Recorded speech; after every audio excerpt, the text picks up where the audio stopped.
Здравствуйте, уважаемые друзья! С вами я, Юрий Тюченко, кандидат ветеринарных наук, и в этом видеоподкасте рассмотрим, как правильно купить молочную корову. Тема эта достаточно распространенная, и материалов на эту тему тоже очень много. Еще в 1913 году вышла книга, где описаны рекомендации по выбору молочной коровы. Причем хочу обратить ваше внимание, что все, что описано в этой книге, абсолютно не устарело и на сегодняшнее время. И большинство рекомендаций по выбору молочной коровы практически те же, что и более 100 лет назад. Может, очередное слово поменялось. То есть ничего нового в выборе коровы за это время не появилось. В одном из своих последующих роликов я обязательно расскажу о том, какими критериями выбора молочной коровы пользовались наши прапрадеды. Сейчас речь пойдет не об этом. Речь пойдет о том, что несмотря на кажущуюся простоту этого вопроса, иногда, очень часто, что называется, попадают даже опытные хозяева. И связано это не с тем, что они не знают, как отличить высокоудойную корову от низкоудойной, а связано это с тем, что им не всегда удается выяснить то, что скрывает продавец коровы. Ведь у кого, как правило, покупается корова? Конечно же, у обычного хозяина. Ведь на племзаводе цены на хороших коров намного выше, чем цены участников. А теперь подумайте, кто и по каким причинам продает корову. В большинстве случаев корову продают, если она чем-то не устраивает хозяев. И причин здесь может быть, что называется, миллион. Это могут быть и какие-то заболевания, например, тот же лейкоз или туберкулез. Или тот же мастит, который долго лечили и что уже отрицательно и на удойности начало сказываться. Или корова не осеменяется и у нее есть какие-то патологии в половой сфере. Может быть, у коровы есть какие-то проблемы с копытами. От такой коровы тоже будет много проблем и мало молока. Это я назвал только часть таких очень серьезных проблем. Могут быть еще и масса других проблем, не таких серьезных, но тоже неприятных. Например, молоко горчит или имеет неприятный запах. И кормят такую корову правильно, а молоко все равно какое-то невкусное получается и с неприятной отдушкой. Корову могут продавать и по причине ее плохого характера. Есть такие коровы, что и хозяев бодают. А если ее выпустить на улицу, то гоняется за всем, и кого только не увидит. Некоторые люди даже могут продавать корову из-за ее неаккуратности. Большинство коров достаточно опрятные животные. А есть такие, что как ты ей не подстилай, она все равно умудрится в навоз вымазаться по самую шею. Так что ее потом надо полчаса очищать. Как для меня это не такая уже и мелочь. Есть такие коровы, которые, когда идут в стаде на пастбище, то лезут куда попало. Все коровы, как коровы, идут себе спокойненько к месту назначения. А некоторые носятся, как угорелые по стаду, и при этом еще и норовят заскочить в близлежащие посевы. Можно перечислять еще причины, по которым продают корову. Смысл не в этом. Смысл в том, что хорошую корову в большинстве случаев просто так не продают. А если продают, то это значит, что на это есть какие-то веские причины. Да. Могут корову продавать в силу какой-то острой необходимости. Например, деньги срочно нужны. Если честно, то это не так уже часто бывает.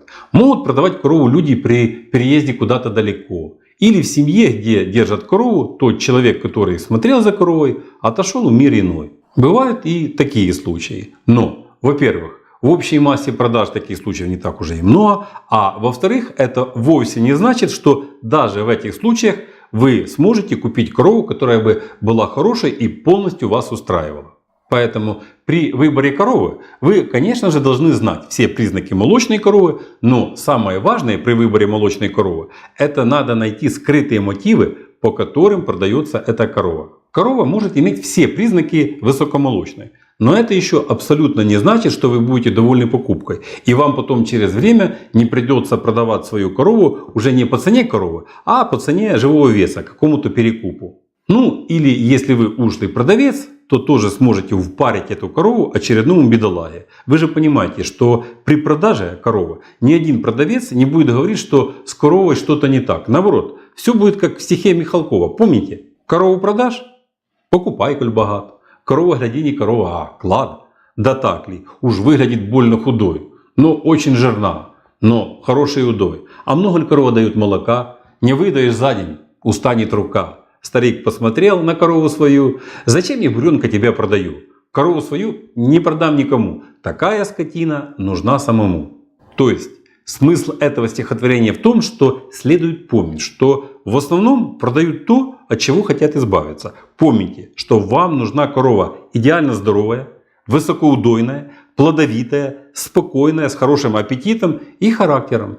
Ну и, конечно же, у коровы должно быть вкусное и ароматное молоко. Сделать это очень непросто, но помните, что на первом месте должно быть здоровье животного, а потом уже все остальное. Здоровье – это самое главное при покупке коровы, а все остальное это тоже важно, но все равно это уже вторично. По крайней мере, это моя точка зрения. И с такими ситуациями я сталкивался с самого раннего детства, когда коров выбирали еще мои родители. И очень часто приходилось слышать их нарекания на недобросовестных продавцов. Также с ситуациями недобросовестности продавцов я сталкивался и лично сам, уже имея при этом диплом ветеринарного врача. Да, представьте себе, что и ветврача можно тоже обмануть. Не скажу, что это было часто, но, увы, это тоже было. Как говорится, и на старуху бывает проруха. Не скажу, что это были какие-то глобальные просчеты, но все равно мне это неприятно. Сам факт обмана неприятен. Когда тебя смотрят в глаза и говорят одно, отлично зная, что это совсем не так. И это случалось не потому, что я чего-то глобально не знал, а потому, что не смог до конца узнать об истинных мотивах продавца.